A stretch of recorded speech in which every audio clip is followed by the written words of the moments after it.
संजीव जी, जी आप लोगों ने कभी इस पर सोचा नहीं बिहार में कि या तो स्मगलिंग रुक जाए, नकली रुक जाए? ऐसा तो हो संभव हो नहीं पाया। तो समीक्षा हो जाए, कोई ऐसा तो नहीं कि कोई ये वेद मंत्र है इसमें संशोधन नहीं हो सकता नीति में? आपका जहां तक सवाल है हरियाणा प्रदेश के मुख्यमंत्री जी के बारे में आपने बताया जी, तो बिहार में हम लोग लगातार मंथली शराब के इशू पर प्रायोरिटी बेसिस पर माननीय मुख्यमंत्री जी, चीफ सेक्रेटरी, आला अधिकारियों के साथ समीक्षा करते रहते हैं। और शराबबंदी करने का निर्णय हमारे केवल मुख्यमंत्री जी का ही नहीं था, हमारे उस समय लाई पार्टी, विपक्ष के लोग, सारे लोग सर्वसम्मति से, और जितने भी स्वयंसेवी संस्थान हैं, चाहे महिला सेल्फ हेल्प ग्रुप है, बहुत सारे लोग से फीडबैक लेकर हमारे मुख्यमंत्री जी ने इस मुकाम पर पहुंचा था कि शराबबंदी करने का जो मैक्सिमम लोगों की इच्छा है, 99% लोगों का, चाहे इसका परिणाम राजनीतिक हमको जो भी भुगतना पड़े, लेकिन बिहार से शराबबंदी हम सफल रूप से खत्म करेंगे। इसी उद्देश्य से आज आप देखेंगे कि कोई भी शादियां होती है तो उसमें आप जाते थे तो मैक्सिमम कम से कम 2, 4, 5 लोग एक बाराती में, चाहे बाइक से, चाहे बड़ी गाड़ियां से, 4 व्हीलर से पिकनिक मनाने जाते थे। एक्सीडेंट करके हमारे भाई बंधु इसके शिकार हो जाते थे, मौत के घाट उतर जाते थे। हमारे जो रूरल एरिया है बिहार के, वहां आप आज जाइए, जो संभ्रांत लोग, जो सीनियर सिटीजन रिटायर्ड होके आते थे, महिलाएं हैं, कोई भी अच्छे लोग हाट बाजार में जाने से कतराते थे, क्योंकि शराब की दुकानें थी वहां पर, और सब नशे में भूत होकर रोड पर शरीफ लोगों को आवागमन से वंचित कर देते थे, महिलाओं की आजादी छीनी जाती थी। आज जाकर देखिए वहां पर कि अमन चैन है, कोई भी आप हाट बाजार, चौक चौराहे पर जाएंगे, एक मिनट मेरी बात पूरी करने दीजिए, वहां शांतिपूर्ण से आप सभी लोग अमन चैन से रह रहे हैं। और जहां भी शराब बनने की बात हो तो कहीं भी सूचना मिलती है तो हमारे मुख्यमंत्री जी, वहां के आला अधिकारी, डीएम, एसपी त्वरित कार्रवाई करते हैं। लेकिन मुख्यमंत्री क्या करेंगे? ठीक है संजीव बाबू, मैं ये नहीं समझ पा रहा, उन्होंने, संजीव बाबू ने एक झाड़ू से चलाई और सब एक तरफ कर दिया, सावधान 22 पसेरी, वो तर्कपूर्ण बात नहीं थी। हिंदुस्तान के सारे बिहार और गुजरात को छोड़ दीजिए तो सब राज्यों में कहीं शराबबंदी नहीं, तो क्या सब राज्यों में हाट बाजार बंद है, महिलाएं नहीं निकल पा रही, हिंसा हो रही है, मारकाट मची है? क्या ऐसा है क्या ए.के. मिश्रा जी? बात गजब बात है। ऐसी नहीं है कि सब बिहार में मैं फिर भी हंगामा देख रहा हूं, सरकारी कागज में शराबबंदी है, फिर भी मैं बिहार में रोज बवाल देख रहा हूं। मिश्रा जी, देखिए, अगर ये बड़ी घटना तो कहीं भी कोई अकस्मात किसी को जान मार दे, कोई चल रहा है अकस्मात गोली मार दे, ठीक, तो लाइन ऑर्डर ठीक करने के लिए काम है सरकार के, उस अपराधी को गिरफ्तार करना, स्पीडी ट्रायल कराना, उसको सजा देना। ठीक, एक बार रुको संजीव बाबू, मैं अभी आऊंगा आपके पास। मिश्रा जी, एक मिश्रा, शराब के या किसी भी नशे के अपने दुष्परिणाम है, इसको कोई नकार नहीं सकता है। कोई भी नशा हो या शराब हो, अगर वो समाज से हट जाए, खत्म हो जाए, तो समाज ज्यादा अच्छे तरीके से रहेगा और परफॉर्म करेगा। रही बात कि जो इन्होंने बोली कि भाई ठीक है, ये बात डेफिनेटली होती है। मैं आपको ये भी बोलता हूं कि बहुत शरीफ आदमी, महिलाएं तो छोड़िए, लेकिन जिस गली में, जिस जगह पे ठेका है, उसके अगल बगल, जहां पे ठेका होता है अमिताभ जी, उसके अगल बगल की दुकानों पे मैं छुट्टा लेने के लिए और सामान लेने के लिए नहीं जाता हूं, क्योंकि एक कहावत है कि ताड़ी के पेड़ के नीचे बैठ के अमृत पिएंगे, शरबत पिएंगे, तब भी आदमी ये सोचेगा कि भाई ये तो ताड़ी ही पी रहा है। एक उदाहरण दूंगा कि चाइना देश पूरा 100 साल तक बर्बाद रहा नशे के कारण। अफीम के नशे के कारण था, और सरकार वहां की बहुत स्ट्रिक्ट हो करके समाज को इससे मुक्त कराया। तो आदर्श रूप से, आप आदर्श की बातें नहीं करते हैं, मैं भी नहीं करता हूं आदर्श की बातें, लेकिन समाज और सरकार दोनों को मिलके इन चीजों को खत्म करना चाहिए। शराब पीना कोई जरूरी नहीं है और उसके नुकसान है। ठीक है मिश्रा जी, ठीक है मिश्रा जी, ठीक है, ठीक, एक मिनट रुकना होगा। ये फजील अहमद साहब, इस देश में हिपोक्रेसी हमेशा से रही और सारे किस्म की क्रेसियों से बड़ी हिपोक्रेसी रही। ये शराब की दुकानों में भगवान के आशीर्वाद से कश्मीर से कन्याकुमारी, असम से गुजरात तक जो अखंड भीड़ रहती है, ये जापान और मंगोलिया और चंगोलिया से आदमी आ रहा है यहाँ ठेका खरीदने कि भारत का ही है। फजील अहमद सही बोल रहे हैं आप। देखिए, प्रशांत पाठक की बात को भी आप गंभीरता से लीजिए। मैं छपरा की बात कर रहा हूँ जी। छपरा का सटा हुआ बलिया का दुआबा क्षेत्र है। हाँ। नदी के इस तरफ छपरा है और नदी के उस तरफ दुआबा है। दुआबा जो है वहां बलिया के पुलिस का नियंत्रण नहीं है, पूरा बलिया जानता है। और वहां पे पूरा इतना ज्यादा दुआबा में पुलिस का असर ही नहीं है, बिल्कुल समझ लीजिए। एक तो वो एक समस्या बहुत बड़ी है। दूसरी छत्तीसगढ़ की बात प्रशांत पाठक ने की, वो भी आप समझ सकते हैं कि छत्तीसगढ़ शराब के मामले में कितना आगे है। तीसरा, एक बिहार जुड़ता है नेपाल से, और नेपाल में शराब किस तरह से बेची जाती है और किस तरह का उसका उपयोग है, इसको हम भौगोलिक स्तर पर जरूर बिहार के बारे में सोच सकते हैं। नंबर एक लाइन और बोल दूं, 80,000 लोग शराब के मामले में बिहार में बंद है। 80,000 से ज्यादा, मतलब ये 6 महीना एक साल पुराना आंकड़ा है। 80,000 से ज्यादा लोग शराब के मामले में पूरे बिहार की जेलों में बंद हैं। सुप्रीम कोर्ट ने अभी एक हफ्ता पहले कहा कि आप इसका कोई अस्थायी हल निकालो, नहीं तो हम एक मुश्त बेल दे देंगे सब।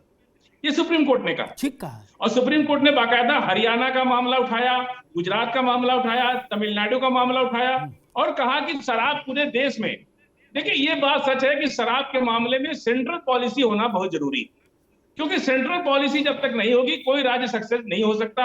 अगल बगल के राज्यों से स्मगलिंग के थ्रू शराब आती है। ठीक, एक दूसरे को बजाय आरोपित करने के हम फजील भाई आगे बात एक और कहते हैं, राजनेताओं की पार्टियों की हिपोक्रेसी, यानी हिपोक्रेसी मतलब हिंदी में भी कह दो आडंबर, और सरल हिंदी कह दो ढोंग। हाँ, अब सही शब्द है, जो ढोंग है ना, इसको समझिए जनता। बोले जी शराब बंद कर दी, शराब बंद कर दी, जो भी राज्य ऐसा बोले समझ लीजिए उसने इशारा हो गया वहां कि अब नंबर 2 में धंधा चमका लो, 100 की चीज 500 में, नोट छाप लो। एक दूसरा, होम डिलीवरी कर लो। हाँ, होम डिलीवरी। अरे तेजाब मिल रहा, होम डिलीवरी पे आप शराब कर रहे हो, छोड़ो। मैं इसका भी उत्तर दूंगा। दूसरी बात, इस देश में मेडिकल साइंस के आंकड़े बताते हैं कि सबसे ज्यादा मृत्यु शराब से नहीं हो रही, सबसे ज्यादा मृत्यु गुटखे से हो रही है, जो ₹1-2 में पैकेट मिल रहा है। ठीक,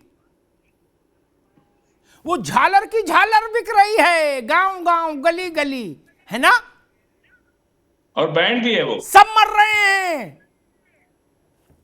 हिपोक्रेसी कब तक करिएगा भैया?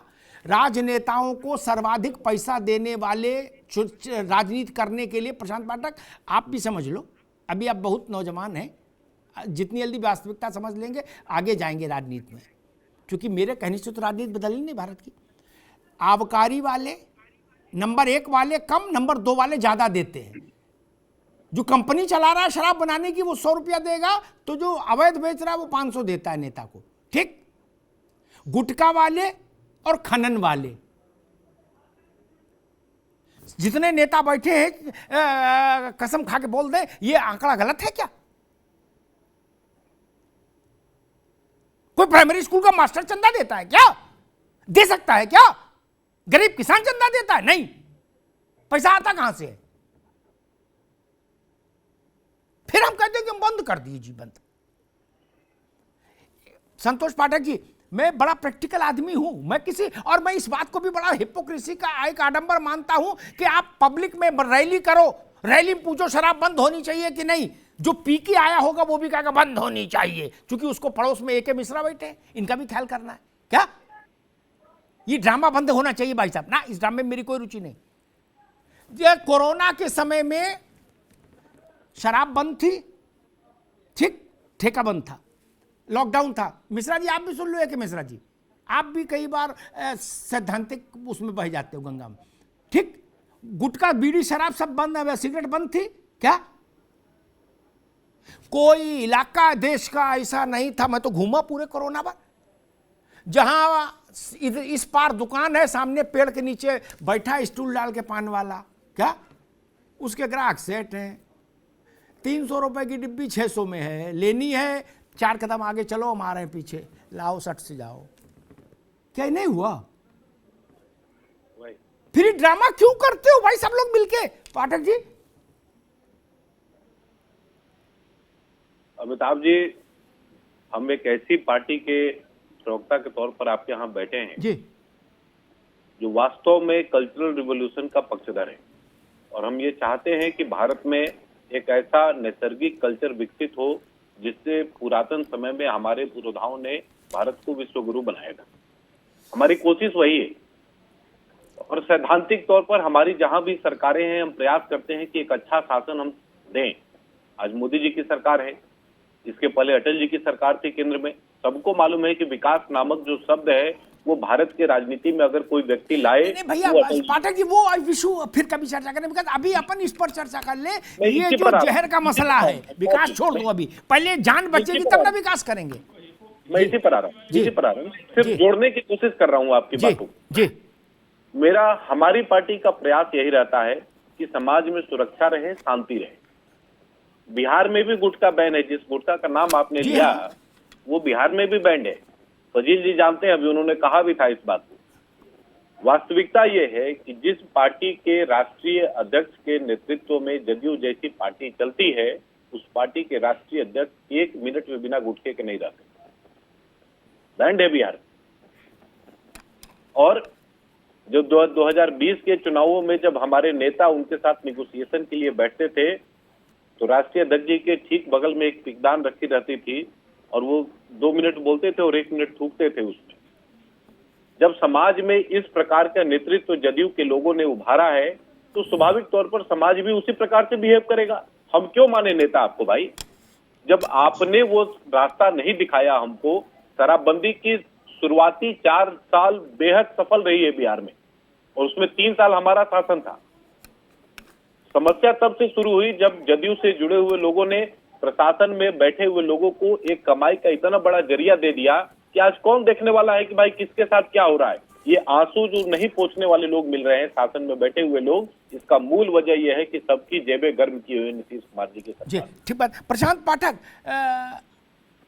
एड्रप्टली अचानक से किसी भी चीज पर जब आप रोक लगा देते हो ना, उसके पीछे आपकी सैद्धांतिक दृढ़ता भले कितनी भी अच्छी हो, ठीक, तो उसका प्रैक्टिकल अर्थ ये होता है जमीन पर कि आप नंबर 2 के धंधे वालों को न्योता भेज देते हो कि आ जाओ भैया, खुल गया सिम माल पैदा कर लो, छाप लो नोट, और सरकारी राजस्व का नुकसान होता है। आप समझ गए ना? गुटखा बैन, जैसे ही आपने बोला गुटखा बैन, ठीक, गुटखा की बनाने वाली मशीनें और तेजी से उत्पादन करने लगी। क्या आप समझ रहे हैं ना? पुलिस भी खुश, दरोगा भी खुश, इंस्पेक्टर भी खुश, बनाने वाला भी खुश, खाने वाला मर रहा। वो 2 रुपया का गुटखा 6 में बिक रहा है, और सरकार के पास ठन गोपाल कुछ आ नहीं रहा। जिसको मरना है वो मर ही रहा है खाके। इस पॉलिसी को कैसे देखें फिर हम? या तो इतना आप वो हो जाए महामानव कि आपकी दृष्टि मात्र से पूरे राज्य में गुटखे का प्रवेश बंद हो जाए, तो मैं आपके साथ खड़ा हो जाऊंगा। अदरवाइज ये ड्रामा फिर क्यों?